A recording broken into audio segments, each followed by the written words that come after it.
Good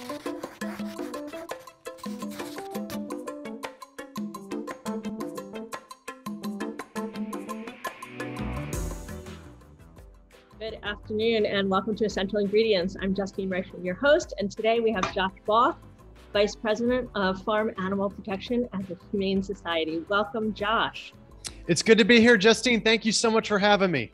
It's great to have you. I'm so glad to have you here today, and I'm excited to chat with you and learn more about what you're doing. Oh, you know what? I'm excited to share what I'm doing.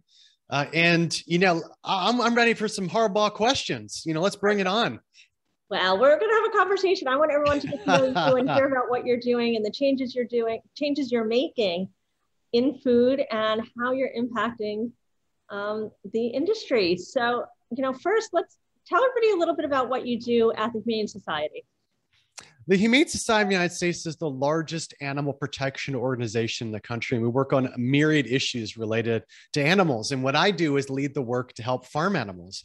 As you know, most animals who are suffering in the world happen to be those animals who are raised in food production, because the vast majority are raised inside factory farms. These are giant warehouses that confine sometimes millions of animals inside the warehouse walls. And for many of these animals, they're confined in cages so small they can barely move. And so what I lead at the Humane Society of the United States is work to abolish the worst practices in factory farming and also help move the food industry away from using animals and to focus more on plant-based foods. Wow. So how did you get into this in the first place? I bet just like you and just like folks listening, I cared about animals when I was a kid. I grew up with dogs and I loved them. They were not my pets. They were my furry brothers. And I had a big furry brother, St. Bernard, named Hector, and he was a giant beast of a dog. And when you're a kid, a St. Bernard looks even bigger. So to me, he was a bear.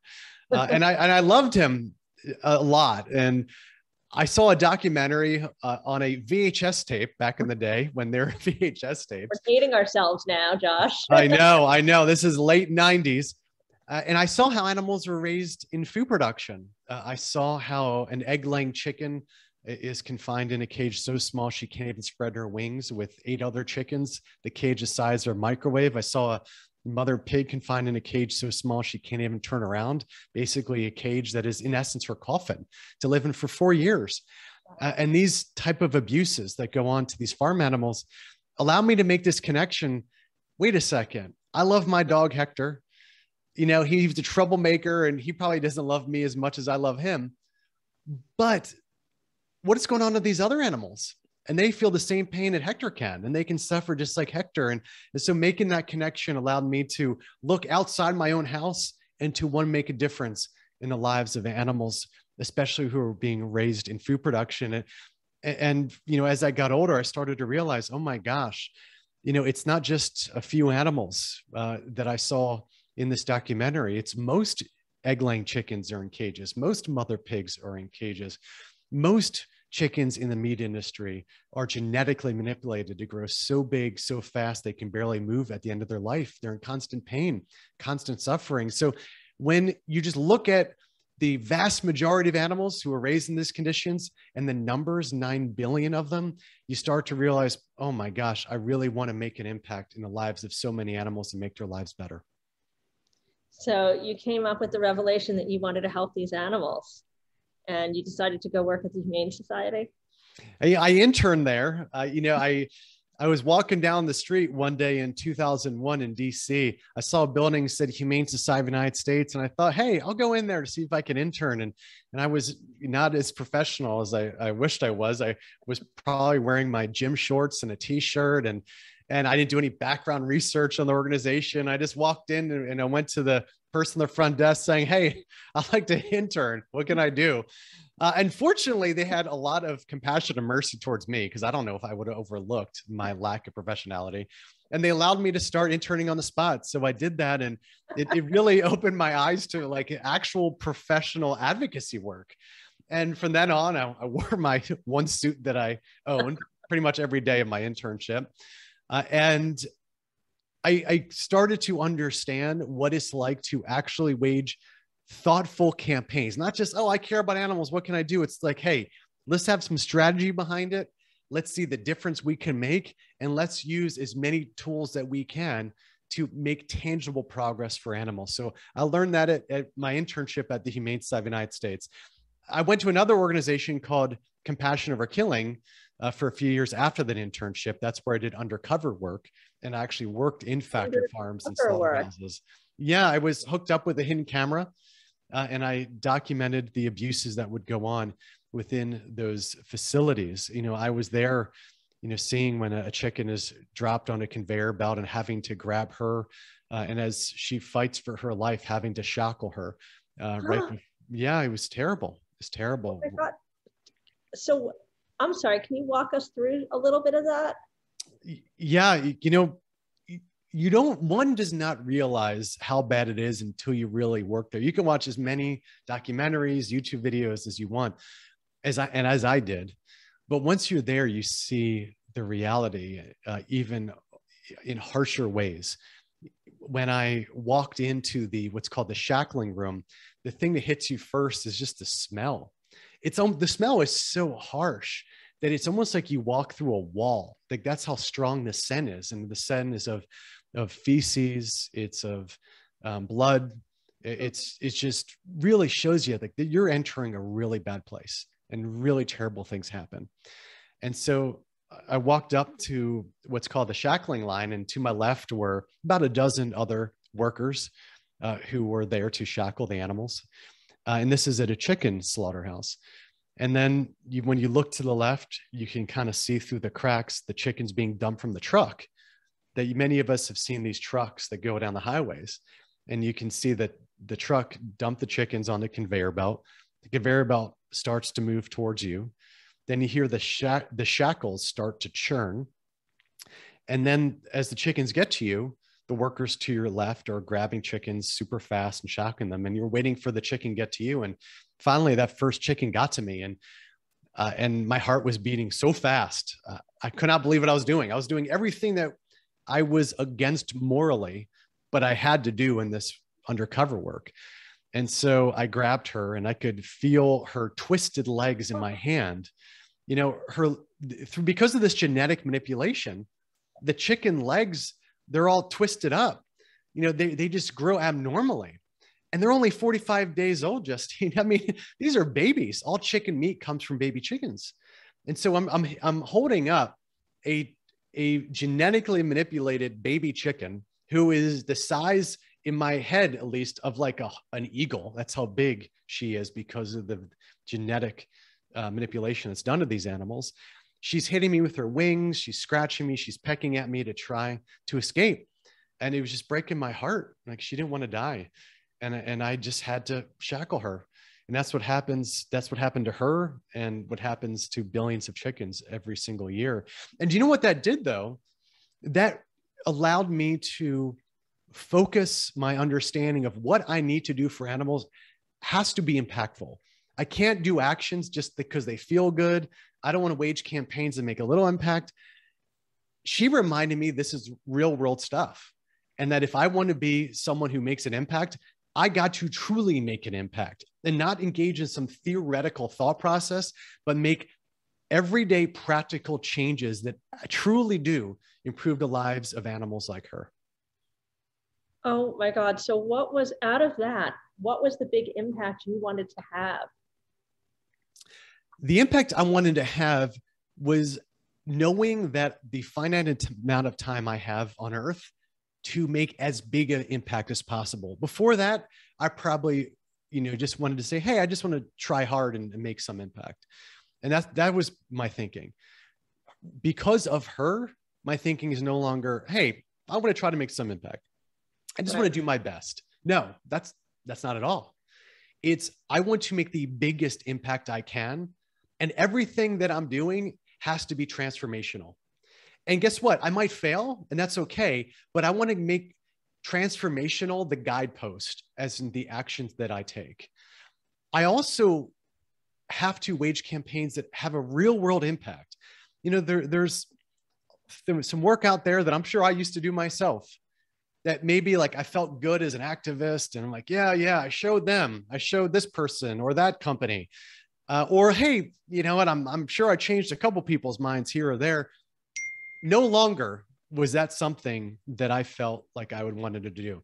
It has to be real world impact to cause more animals to have a better life than I could have ever imagined by shooting as high as possible. Wow. So if you look at some of the campaigns that you've done, I'm sure you've made transformational campaigns and you've created them. Can you maybe share one of the more transformational campaigns that you put together? Well, let's talk about Proposition 12 in your state and my state, California. In 2018, we waged the Proposition 12 campaign. It's a ballot measure where people get petitions signed and you can put something on the ballot. So people can vote for that question when they vote for governor or senator or president. So in 2018, we waged a ballot measure that banned the confinement of egg-laying chickens, mother pigs, and baby veal calves in tiny, cruel cages, and ensured that the eggs, pork, and veal sold in California cannot come from operations that confine these animals in these small cages. And so it was a big battle against animal agribusiness. You know, this is not easy. It was a year-long fight against some of the largest agribusiness companies that there are in the country. And at the end of the day, we won. We got 2/3 of the vote, and California was the strongest law in the world for farm animals. And since then, Oregon, Washington, Michigan, Colorado, Utah, and Nevada have followed, passing similar laws. Wow. And when I started working on this effort to try to get chickens out of cages, 99% were in cages. Now we're down to below 70%. We're in the 60%, which represents about 100 million chickens who are not in cages now, who otherwise would be. And I think that's probably the greatest reduction of farm animal suffering in US history. So again, because of these campaigns, more than 100 million egg-laying chickens are not in cages. And of course, we're never going to stop till we get every single one of these chickens out of cages in the egg industry. Wow, that's a big number. I was just going to ask you to quantify it too. I was wondering, how big is that number? And 100 million, that is not something to sneeze at. No, not at all. There's no sneezing at that number at all. In fact, sometimes numbers like that, at least to me, are so big, it's hard to even kind of picture. Like, how do we picture 100 million animals? Like, I can't do it. I don't know how many people could do it. So I guess I would just look at it in terms of one chicken. One chicken who is typically in the egg industry is confined in a barren wire cage. And imagine this barren wire cage. Imagine 8 chickens put in this barren wire cage with our chicken that we're talking about. She's unable to engage in the critical behaviors that allow chickens to have a good life. She can't perch or scratch or dust bathe or lay eggs in a nesting area. She has to eat, sleep, and lay eggs in the same spot every single day after day, week after week, month after month for more than a year and a half. That's her life in a cage. It's frankly torture for this poor animal. And because of these laws that we've passed, now she and 100 million other egg-laying chickens and more to come would no longer have to be confined in a cage, and instead, at minimum, be in a barn where she's able to run around and there's perches and dust bathing areas and nesting areas. Hey, it may not be utopia. They probably don't live on a pasture in most cases. In most cases, they don't have outdoor access. That's not good, but it's much better than being confined in a small cage where you can't move your entire life. Right. No, and the fact that you were able to extend this beyond California and then be able to get additional states. Now, can we also talk about the other states, the states that you haven't gotten to? What's the plan for those states? There are a bunch of states out there that are pretty rough to try to pass farm animal laws. States like Iowa that actually goes in the reverse, and they pass laws like ag-gag, which makes it a crime to be a whistleblower in the state if you want to shine a light on the abuses that go on in factory farms. So rather than criminalizing abuse of farm animals, what Iowa has done is to criminalize exposing the abuse to farm like animals. Encouraging it. So it's certainly encouraging hiding abuse and by the law, by the way. It's even stronger than encouragement. It's by law. It has to be hidden. Wow. And so that's what Iowa's doing. But here's the thing is that what Iowa can't escape is that what we have done is waged campaigns to get the largest food companies in the country to mandate better conditions for animals. So we've gotten virtually every company in the nation that is of any size to mandate that their chicken suppliers related to eggs have to go cage free, and that their pork suppliers have to eliminate those gestation crates, those cages where these mother pigs have to turn around. So how does sorry. No, I was just trying to figure out how does that, if they're mandating it, how will that then work with the states that are not Yeah. So if you're, here's how, Justine. So, well, let's use McDonald's as an example. This is a great microcosm example. McDonald's buys about 2 billion eggs a year, 2 billion with a B. When we got them through a campaign to announce they're switching all their eggs to cage free, if you are an egg producer in California, Oregon, Washington, or Iowa, or Oklahoma, or Nebraska, if you want to continue supplying McDonald's, you got to go cage free. So McDonald's went further than many states in mandating higher welfare, better treatment for these animals. And so there are numerous articles that have even recently come out about how major egg producers, even in Iowa, are going cage free, not because Iowa's mandating it, but because companies like McDonald's are saying, listen, you don't have to supply to us, but if you want to supply to us, you got to go cage free. And so all of a sudden, egg producers are like, okay, we'll go cage free. And the same thing is happening to pork producers and supplying big food companies saying, okay, I know our state isn't mandating it per se, but if we want to keep supplying our pork to major buyers, then we're going to have to get rid of those crates. Wow. Okay. So they're not going to have a choice. Yeah, well, they certainly, their choice is either getting rid of these cages and still selling the product to food companies, or being stubborn and keep being a hold of the past and holding on to those cages, but not really having too many places to sell the product. Right. So I kind of look at it as for them. Yeah. It's going to be a game of chess for them. You know what? I feel like agribusiness that's still raising animals using cages is kind of like folks still producing typewriters. Yeah, you know what? You can still produce typewriters by law in some states. Right. And you can still try to sell your typewriters, but you know what? I think society is moving beyond typewriters onto things that reflect more of where society is right now. Right. Essential Ingredients is powered by Next Gen Chef. Next Gen Chef is a movement that supports food and beverage entrepreneurs around the world by fostering a sense of community and providing its members access to mentors and a wealth of resources and guidance.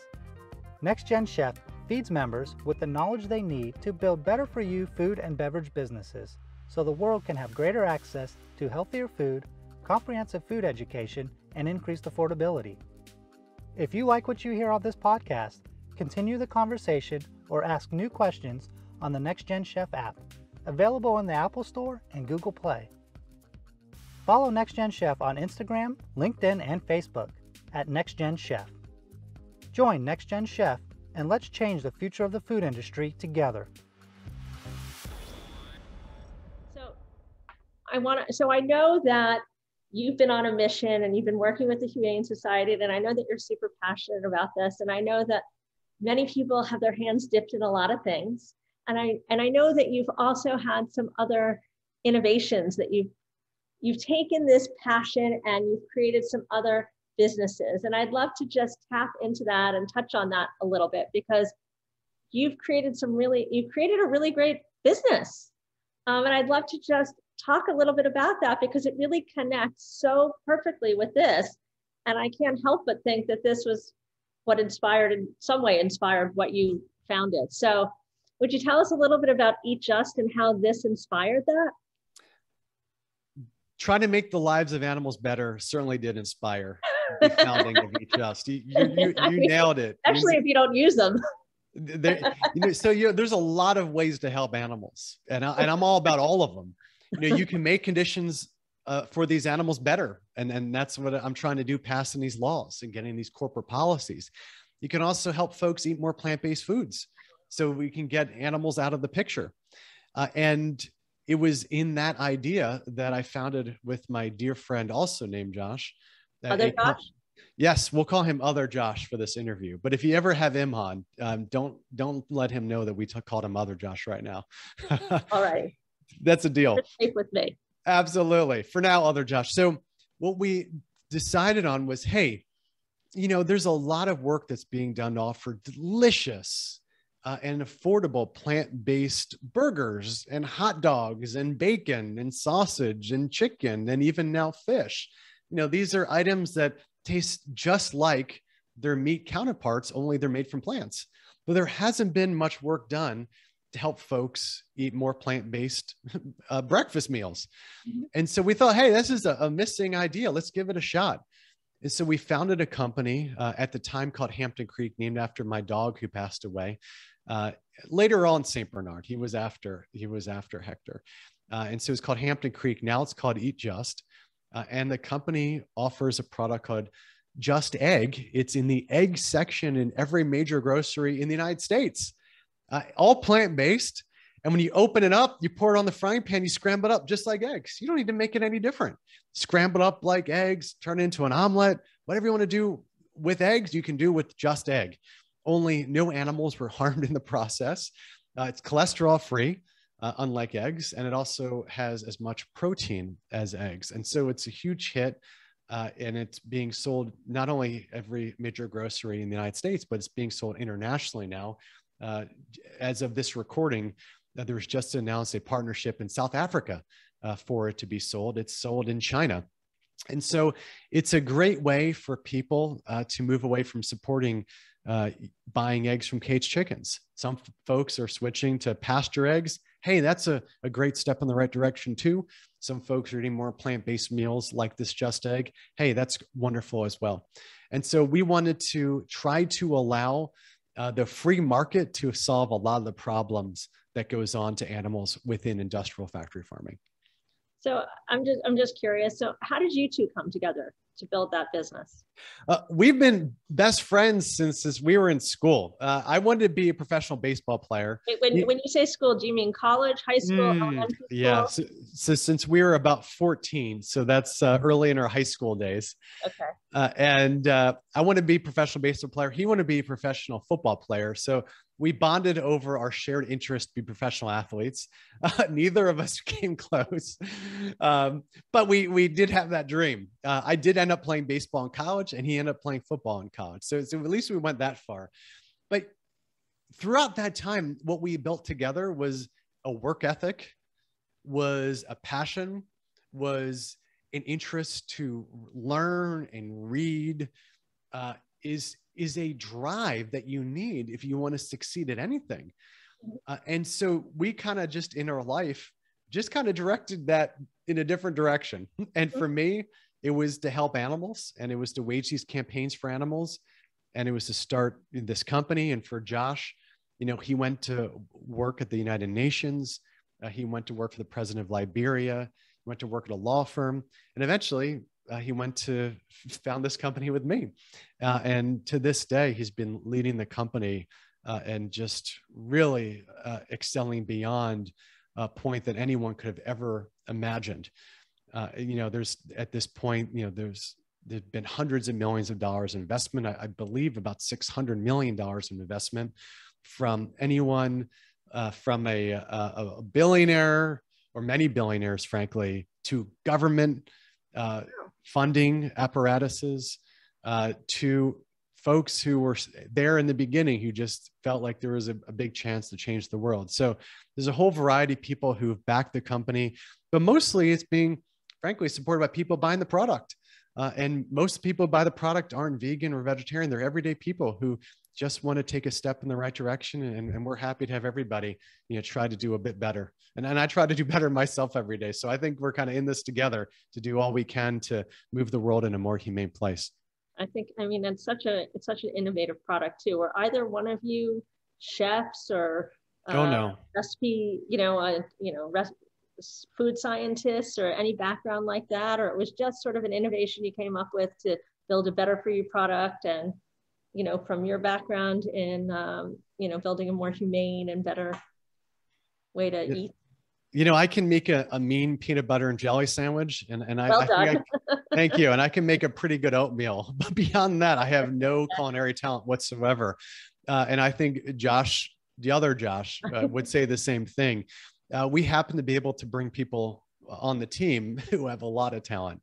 So we knew that we had to bring on scientists. We knew we had to bring on culinary experts. We knew we had to bring on salespeople and marketing folks and communications people. And so we kind of knew the team to bring together and to bring on a lot of people who have talent way more than he and I both do. Well, that's what it takes. Sometimes, you know, you have a great idea, you're doing good things in the world. You just need to surround yourself with the right people that can help take your idea to the next level. That's the only way to do it. You know, I don't know any successful business where the founders could do it all or do most of it, frankly. You know, and I, you know, we've never succeeded making a big impact by doing it ourselves, whether it's waging these political campaigns to pass laws for farm animals, or waging the corporate campaigns to get companies to make changes, or founding companies and having the companies succeed. It all is a team effort. No one can do it on their own. And so, you know what, I got to say, I'm proud to have been a founder of Eat Just, but, you know, the scientist on the team, you know, or just as, or even more critical than anything I did for the company, you know, the culinary experts who have made the Just eggs so darn delicious.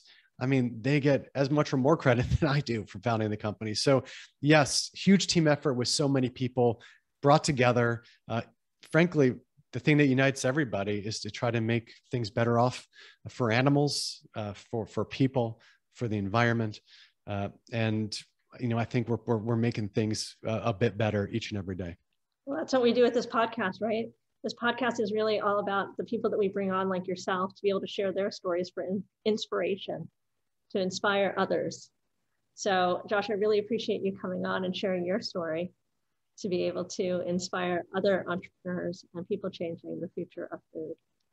Thank you so much for having me on. It was a lot of fun talking with you. And hey, I hope everyone listening tries something, give something a shot, you know, found a company, you know, especially try to displace industrial animal agriculture. If you want an impact, that's the impact. So go try to make a plant-based chicken company, try to make, you know, a plant-based fish company, pork company, try to, you know, wage a campaign. If you're not an entrepreneur, but you're more of an activist, wage a campaign to get a company to change its ways, especially in the food industry. So, hey, I'm thrilled to be on. I hope I've created some type of inspiration for some folks, just as so many have inspired me. And I'm looking forward to coming on again. And if somebody wanted to get in touch with you that was either listening or watching the show, how would they get in touch with you? Well, you can email me at jbalk, that's JBALK @hsus.org. Or you can follow me, or you can follow me on Twitter. And super easy. It's just at Josh Balk. That's my name. So it's at Josh Balk, and you can be up to date on the campaigns we're waging and join in and see how we're changing the world for animals. Awesome. Thanks so much. Thank you guys all for joining us today on Essential Ingredients. We are here every week. Thanks so much. To find out more about this episode of Essential Ingredients and access show notes, check out Next Gen Chef and choose podcast in the menu bar. If you like this episode, head to iTunes or Next Gen Chef's YouTube channel to subscribe. Learn more about Next Gen Chef, the platform that powers this podcast, by checking out our website, or visit us on Instagram, Facebook, and LinkedIn at Next Gen Chef. You can also check out my Instagram at Justine_Reichman. If you have thoughts about this episode or future episode ideas, leave us a comment at Next Gen Chef's YouTube channel or drop an email at team@nextgenchef.com. Thanks for joining us.